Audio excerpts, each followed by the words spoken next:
edhe të përdijë të së vërtetës, opozita nuk doli në votim.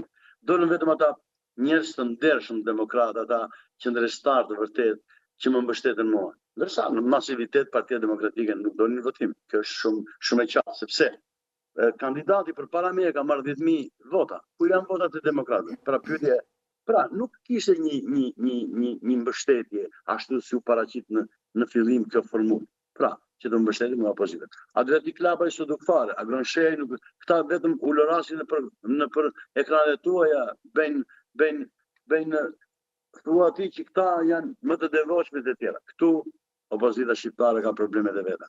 Pra, ju thoni që opozita nuk u angazhua ndoshta me resurset njerëzore, financiare në këto zgjedhje, konkretisht në Bashkinë e Beratit?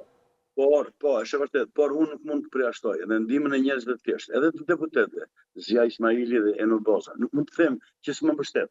Patjetër, kanë qenë me mua, në çdo takim, kemi qenë bashkë, njerëz korrekt, të ndershëm.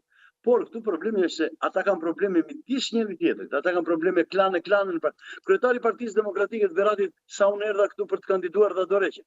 Pse? Sepse ndoshta nuk donte që të kandidoja unë. Atëherë unë i thash, atëherë gjeni ju një tjetër, pse të vi unë? Atëherë vazhdoni ju.